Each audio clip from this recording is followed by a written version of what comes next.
Hello and welcome to the Real Life Show. Ladies and gentlemen, my name is Jonathan. This is a platform where we get to engage, interact, learn from icons, gurus, moguls, trendsetters, trailblazers, difference makers, and world changers. You know what I'm talking about, and seated next to me is an interesting individual, an amazing human being. He is an entrepreneur and a speaker at the same time. He does a lot, and we're going to talk about it. But ladies and gentlemen, I'm simply talking about Stephen Mwale. So Steve, welcome to the show, man. Thank you for having me. Great. We've been postponing this interview for a long time. It had to happen. How are you doing? I'm good. Great. First of all, thank you for coming. I know you're a very busy man in this COVID. You're trying to redeem us in a lot of ways, but finally you are here. Now, a lot of people don't know who Steve Mwale is. You are behind the making of a lot of people who are on the spotlight, but they don't know the guy behind all those people. So, who is Steve Mwale? Talk to me about your background, first of all. Stephen Mwale, I'm basically a creative, a lover of everything creative, and a marketer, and a resource person. I consider myself a resource person. I'm an investor, and I spend most of my time working with young entrepreneurs, young creatives, and investing my knowledge, my time in different creative ideas and trying to bring those ideas to life. That's what I'm really passionate about. Were you this creative when you were a kid? Well, I guess so. You know, there's a study that says we actually are born creative, but then we lose that creativity as we grow because we do things that don't enhance our creativity. Because the world then is structured in such a way that when you come, you need to think in a certain way, do certain things in a certain way. But how is talk to me first of all about your educational background. Where did you do your school from? High school, college, and stuff. I was pursuing an IT degree at Northrise University. And then I wasn't able to finish it, so I then went to Australia, Academia International, where I tried to continue my pursuit. Along the way, I sort of dropped out to start business. I sort of dropped out to start business. So that was 2012. That's when I came back home and started a company called Retunes, which went on to be an entertainment and marketing brand. So that's my educational journey. Now that you've gotten into the aspect that I wanted us to talk about, Retunes, what was the inspiration behind that? Well, I think it was more of a necessity. It was more of a necessity that we needed a place we could put, our creative works.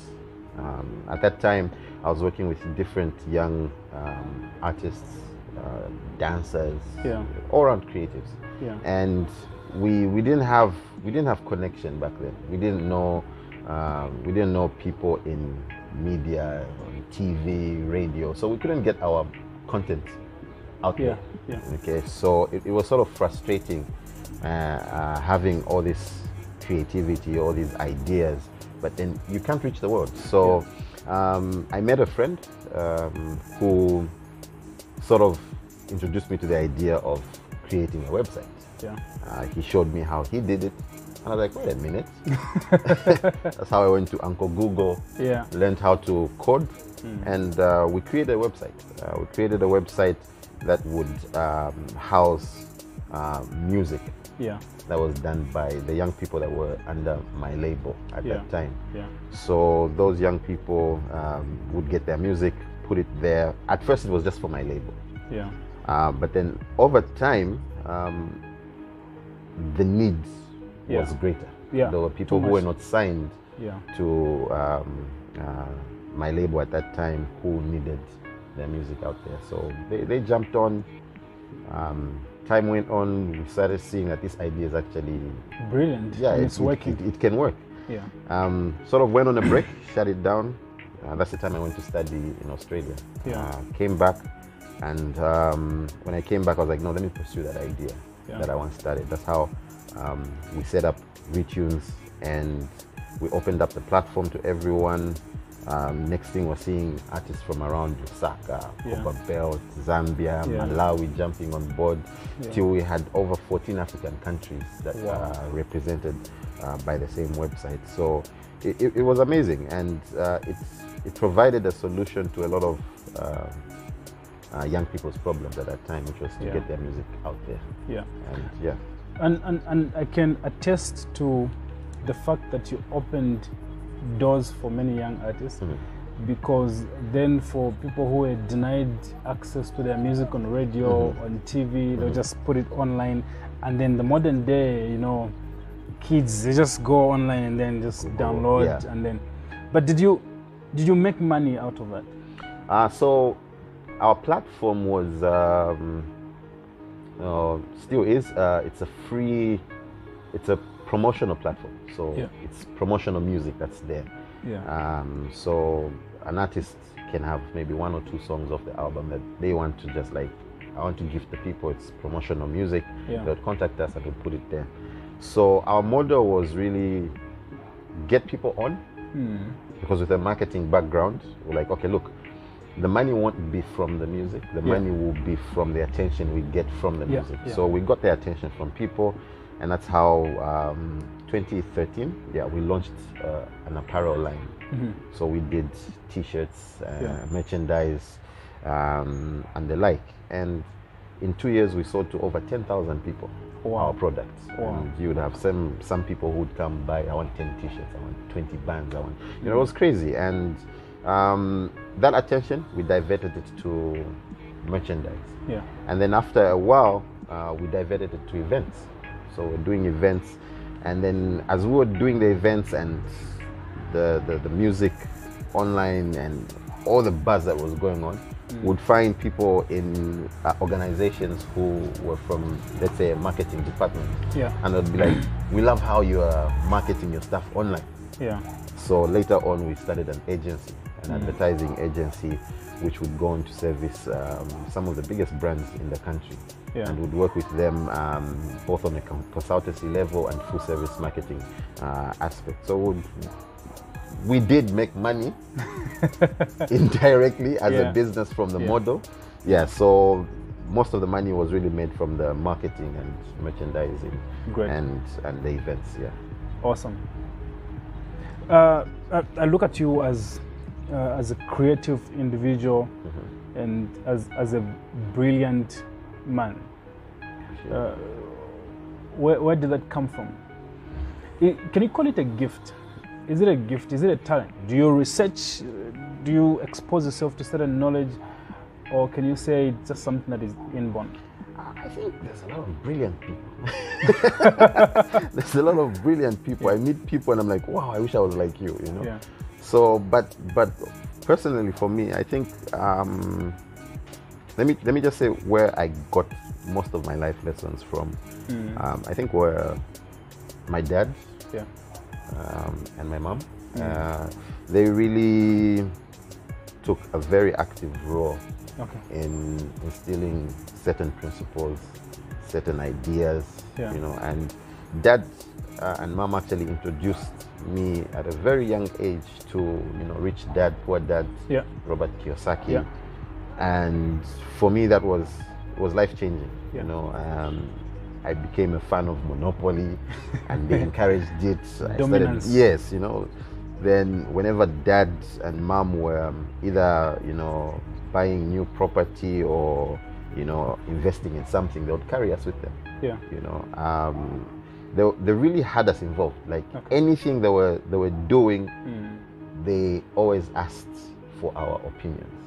So they would call us and say, look, we're about to do ABCD. What do you think? And you know, they had put us on an allowance, monthly allowance, and whenever they say they were making a certain move which would affect our allowances, they would come and ask us, is it okay if we can do this? Because you won't get paid for the next 2 months. No, or so. also if I don't contribute something that is productive here. So they sort of instilled that in us at a young age. So those lessons I really got from mom and dad. So if there's such a thing as being taught brilliance, then I got it from them. Great. Talk to me about Bait Capital. Bait Capital. Bait Capital is a project that's really close to my heart, for starters, because our mission with Bait Capital is to accelerate indigenous African entrepreneurship. To be more specific to our current location, Zambian indigenous entrepreneurship. Bait Capital is a venture capital and a leadership hub. Two things that are really close to my heart. I'm in love with entrepreneurship, and I'm also in love with leadership and the power it has to change people's lives and our situation, and both have that power. So we're venture capital, and we're working with various young individuals from the peri-urban areas as well as other areas, and we're sort of running them through mentorship, equipping them with skills, and then once we equip them with skills, we're equipping them with capital. And one of our objectives as we're doing this is to sort of encourage a culture of ideas, where any brilliant young mind can have their idea supported, no matter how ridiculous it is. You know, sometimes we only want to do the conventional stuff. You know, if right now what's trending is supplying soya beans, that's what we all want to do. Anything apart from that is considered ridiculous. I'll sort of divert a bit and talk about the story of Nkoloso, for example. We considered him mad for wanting to go to the moon. Well, I don't know whether he was mad or not, but I don't think he was mad because of the idea. I think we should have entertained that idea. And even the late Dr. Kaunda, I wasn't there at the time, but I would hear stories of how he wanted to create fuel from grass, you know, biofuel. You know, we should have entertained that. Okay, so we should not consider, you know, ideas that are not in line with the status quo. We shouldn't consider them as madness. Crazy. And we should actually make that a norm. And what we should also make a norm is supporting such individuals. When you see a young person with a crazy idea, which may seem like, it doesn't make sense right now, but then 2 or 3 years it may make sense. What criteria do you use to choose specific individuals that you are under your umbrella and you want to work with? The criteria is, one, we are a sector agnostic venture capital, but we obviously have a bias towards fintech, we have a bias towards manufacturing, we have a bias towards agriculture and media as well. But one of the criteria we look at when we're trying to spot out someone is, I'll speak on my part first. Personally, what I eye out is heart. Heart for impact. Great. Know, people who, I like that. Yeah, people who want to change things for our nation. I keep mentioning, like, in as much as we need revolutions to change our current situation in our nation, the biggest revolution we need is the economic revolution. That's where we, the citizens, take it upon ourselves to change things around us, because we have that power. So that's what I look for. I look for heart. I look for individuals who are tired of how certain things are done, and they want to change that. Then on a now bigger scale, what we're always eyeing out is there's 2 types of people. There's the doer and the learner. Our goal is to find the hybrid of both.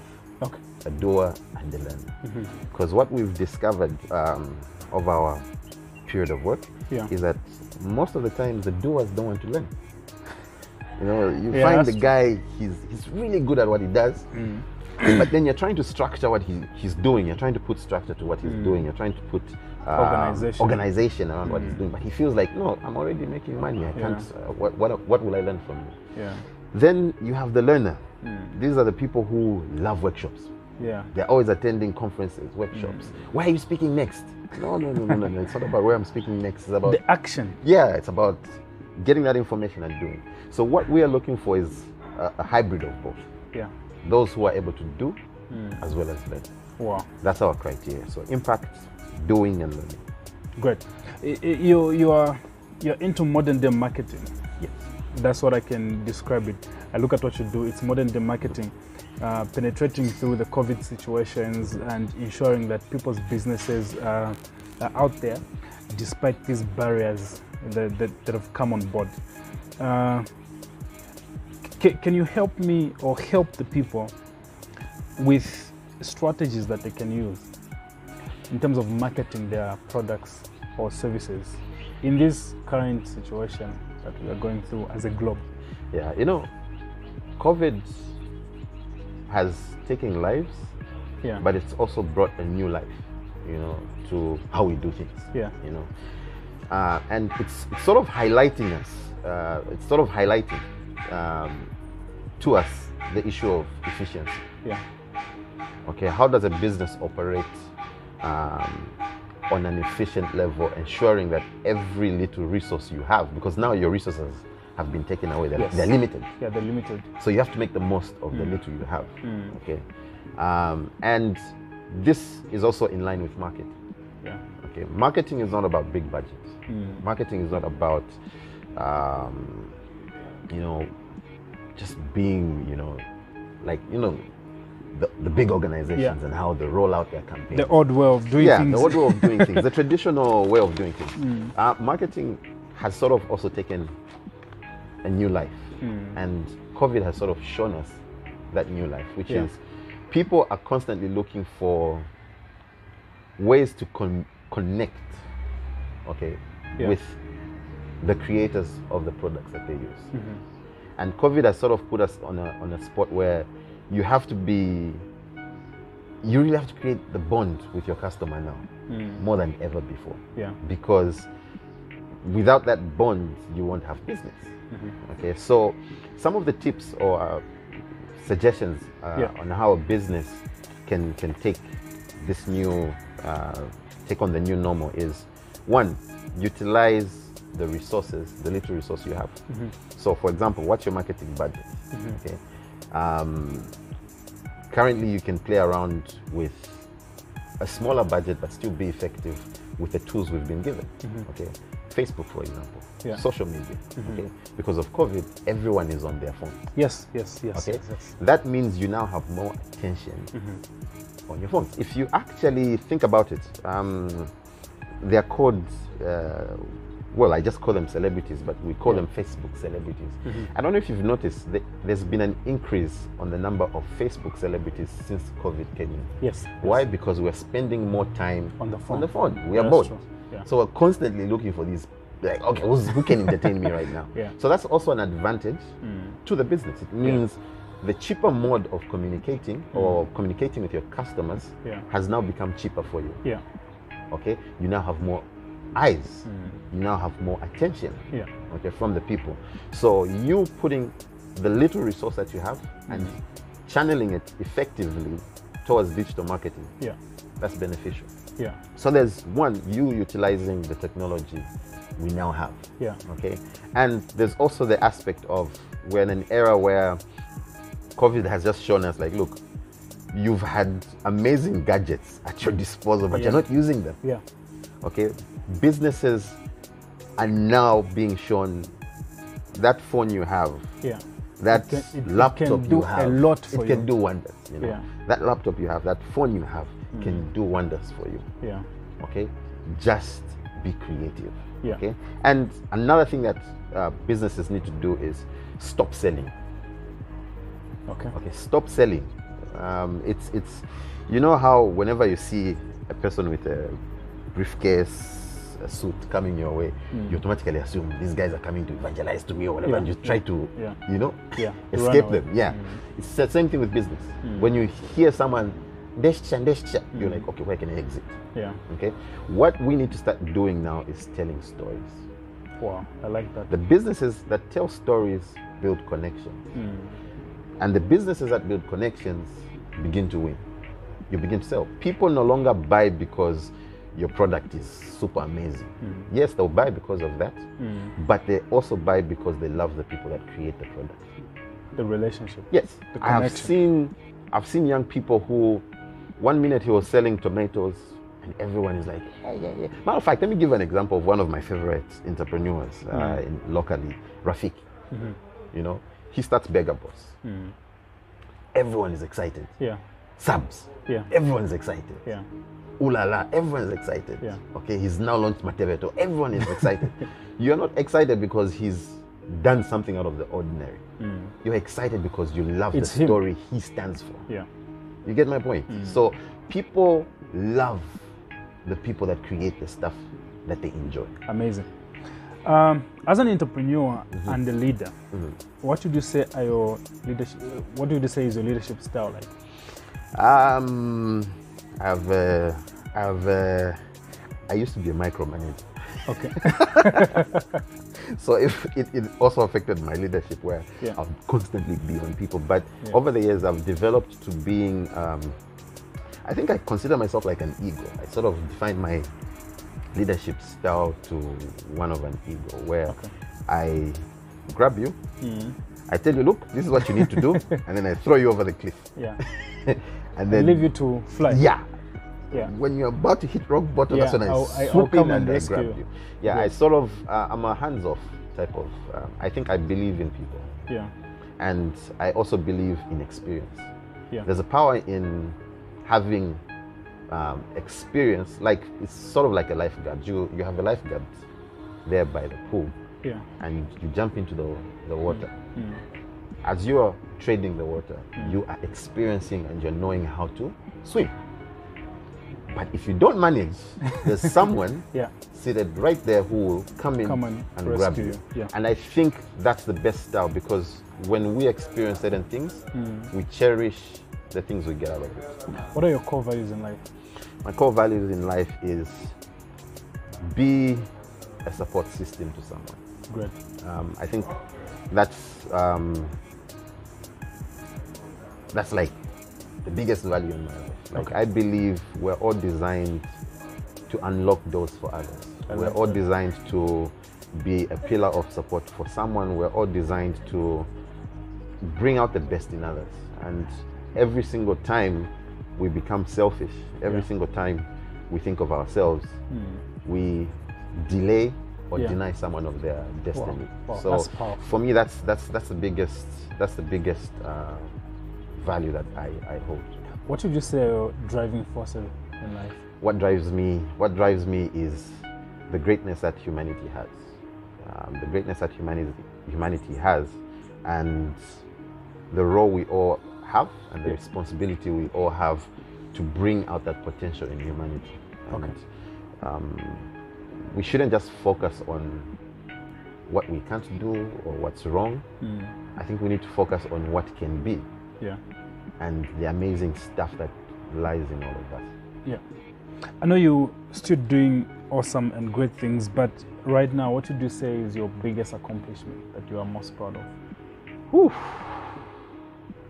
That's a tough one, eh? This is where I exit. What's still here? Well. I'm still pushing. Pushing.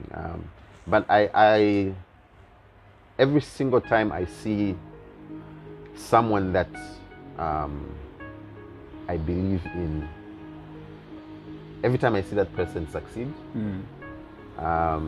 whether my contribution was minimal, great, average, I think that always brings a lot of joy to me. Like it that's what gives me fulfillment. Awesome. And around that area, that's what I think I would say my greatest accomplishment has been around seeing young people succeed and pursue their purpose and become what they're supposed to be. Great. What about failures? What would you say is your biggest failure, and how did you learn from it? My biggest failure, I don't know if it's the biggest, but it's one of them. 2017. 2017, after an amazing 2016, 2015 was also okay. Let me just say 2014 was great. 2015 was amazing. 2016 was the bomb. Part of 2017 was good. Then I almost lost everything on my entrepreneurship journey. It was a thing of you know, where you're in a certain position where almost everything you're touching, almost everything you're doing is succeeding. Yeah. You know, it's one thing after the other. You touch this, amazing. You touch this, it's amazing. Project this, everything was going great.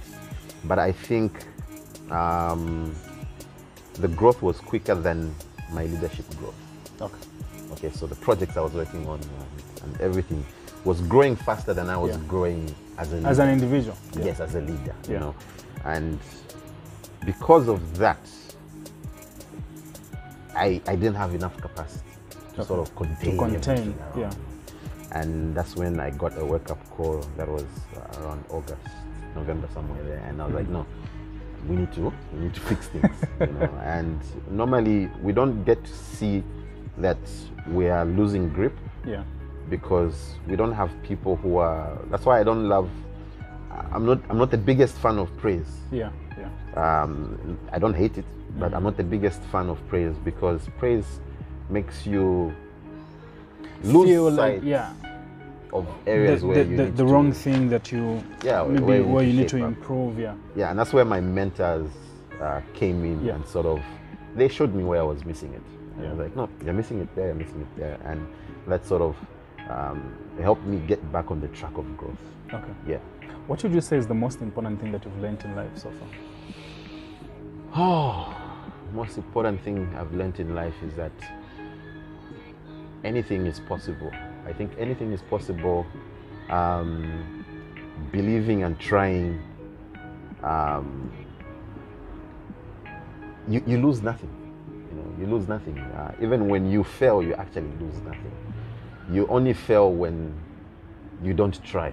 You know, you only fail when you don't bring out what's been deposited on you. So I think it's you know, going out there and giving it a try. Giving it a try. It won't hurt. It won't hurt. And through the process, I sort of learned that we have a wrong relationship with failure. You know, the perfect relationship with failure should be that of, you know, a bodybuilder in the gym. You know how they're always pushing their muscle to failure. Like we always want to push to the point where you can't lift, and you being a fitness fanatic, you know, you're always waiting for that point you can't lift anymore. Then you feel like, I've done it. You know, and I think that's the relationship we need to have, even in real life. Like I'm not afraid of failing because failure just means you've never done this before. You're in a space that, you know, it's the first time you're doing it. And the first time, you can't fail. Always freaks out, But then after you get back, you come back stronger and you hit harder. If you had to speak to the 18-year-old Stephen, what would you tell him? 18-year-old Stephen is, what I would tell him is, you're on the right path, just give it everything. Don't have doubts, don't double step. Because, you know, you always get those moments when you hold back a step because you're not too sure, you know. I think, that's what I would tell him. Like, don't second guess, just go at it. If you had an opportunity to have dinner with 3 people, dead or alive, who would they be and why? Who dead or alive? It's a tough one, eh? Number 1, I think my uncle, Elon Musk. I would love to just sit down and I don't know if I would even ask him questions. I just want to hear from him and just see how his mind works, you know. Like just to see him, like, you know, I'd love to hear him talk and just to see, like, are we the same or like, what makes you so unique? That guy, I think, he's an amazing mind. Second, who I'd love to sit down with, dead or alive, Vusi. Vusi. Tembahwai. I like Vusi. He's He's a bomb. He's a genius. Something else. Yeah. I sent him a message one day. I was like, "Sir, one day when you see this, we'll be chilling together. I'll tell you to check your inbox." I like that. So when we have that dinner, yeah, I'll tell you, check your inbox. I sent you, a message a long time. Yeah, a long time ago. You didn't even reply. You didn't reply, but it's cool. We're friends okay. now. It's fine. Yeah, he's a personification of what, an African young man or woman need to be. He's given us permission. He's giving us permission, given and giving, still giving permission to every African to pursue like ridiculous things, Yeah. I'd love to sit down with him, and I'd also love to sit down maybe with Paul Kagame. Okay. I'm torn between Paul Kagame and Paul Kagame. I'd love to sit down with him. I think I'll settle with him for now. Who is the other one? The other one is Putin. It's a bit weird, but I'd love to sit down with these two guys and just how Kagame brought Rwanda out of ashes and what he's done. I think it's amazing. Yeah. Thomas Sankara, if I was permitted to add another one, would be another one that I'd love to sit down with and speak with you. What's your favorite book of all time, apart from the Bible? 21 Speeches That Changed the World. I love that. I've never read it. It's amazing. Oh. Yeah, it's amazing. Who's the author? The author is just gone. So they've sort of done a collection of other like speeches that really had great impact from Churchill. You have the Martin Luther King. You have the suffrage period. You have like different moments, and the Prime Minister of Australia during the Aborigine issues that they had at that time, and the healing process that was going on in the nation. So you have all those speeches that, for me, I'm a big fan of words. I'm a big fan of words because they have the power to spark something in people, and they have the power to shape. Basically, they have the power to shape lives. Yeah. And so I love that book. Great. That book. Yeah. Great. So what do you do in your free time, if you ever have free time? Free time, I'm with my dogs. I see those dogs on your status almost every time. I'm with my dogs, feeding them, playing with them, cleaning after them. Yeah. It's a lot of work. Favorite music? Favorite music? Ooh, I don't have a genre. If it's good, I like it. Okay. Yeah, I don't have a specific genre. I love house music, South African house music. Yeah. I love hip hop. Yeah. I love good music. As long as it's good music, I'll listen to it. Favorite meal? Favorite meal? That's a tough one. Make it plural, maybe. Favorite meals. Okay. I love fast food, even though my doctor advises against it. But I'm a big fan of pizza. Okay. Pizza, burgers. Yeah. I love pasta. Are you married? Hey, that's a tough one, eh? No, I'm not. No. Okay, great. Now, as we end the interview, people who get to be inspired by you, they would like to be like you, achieve great things that you've achieved. What are your last words to them? My last words to anyone watching is the Zambia that let me target the Zambians. I'll be biased to the Zambians. Yeah. In case there's others watching. Yeah.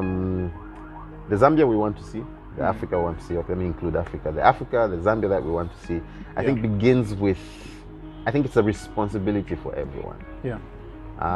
Politically, economically, socially, it's our responsibility. Yeah. And we should not put our destinies in anyone else's hands. If you want to see something change, it starts by you creating a platform or you being that change that you want to see. And I'm a strong and firm believer in that. I don't believe that someone else. Someone else can inspire you, someone else can motivate you, but at the end of the day, it's you who actually has to make that change. And speaking to my Zambian people, and being biased to entrepreneurs, those big business ideas, no one else will do it for us. It's ourselves. Get up, don't be lazy, work hard, dream big, even if your idea seems ridiculous. Like, dream big, but be realistic in planning. So in vision, be crazy. In planning, be realistic. Find ways to track your growth, ways to track what you're doing, and sit down with someone, have a mentor, find someone that you can learn from. That would be my advice. That's a life-changing speech right there, ladies and gentlemen. If you didn't get anything we spoke about from the beginning of this interview, just these last words, they've got fire in them to transform and change lives. There you have it, ladies and gentlemen, and that's what we do on the Real Life Show. We bring you the best of the best that you deserve and that you need. Continue watching the Real Life Show. From me and Steve Mwale right here. Stay safe and God bless you. Peace. Hey, what's up? This is Gito. I just want to encourage you to watch the Real Life Show with Jonathan. You know, he's a great guy. He knows his stuff, always has great guests, great knowledge. So just keep watching. Let's go.